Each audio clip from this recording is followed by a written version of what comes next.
replace the rings of your trunk of your Camaro and you don't know how to, I'm going to teach you step by step how you can do that. Alright, here we are going to start removing the screws that you have here. So that is the first thing that you have to remove. And after that, you can remove the other end with the screwdriver. And you can do the same thing in the other side. So you have to lift up the rubber wheels, I guess. That is the name of it. And then once you do that, it will have like a small loop that you have to remove. It's kind of weird, but that is the way it is. Once you do that, you're going to be able to take it out. Make sure you have something that will keep it in place or someone that will help you.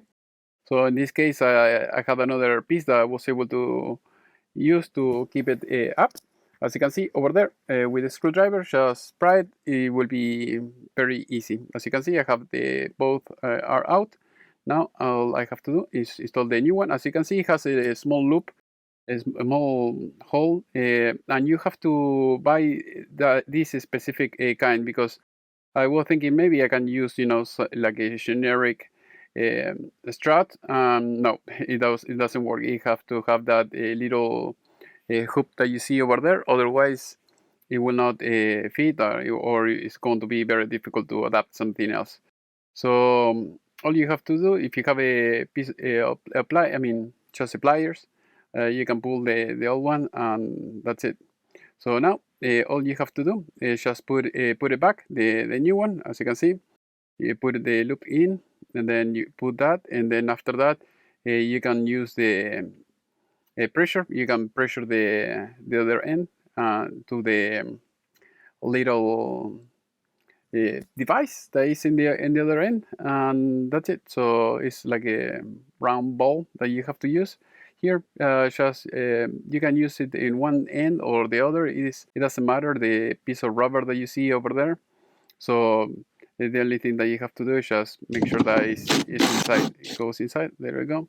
Make sure that it's straight. So the little loop that goes into the that comes with the rubber piece that you see here, it have to be around the other loop and the metal loop, and that's it. So if you want, you can remove the plastic, so just in case, so that way you don't have to scratch it. But in this case, it's a very old car. I bought it just mainly to take some parts, and after that I thought, okay, I want to fix it up a little bit, and maybe I can resell it later. So it's a cheaper car that I bought. As you can see on the left, I have a Z28. And as I'm using another part, it's just the front to keep it in place.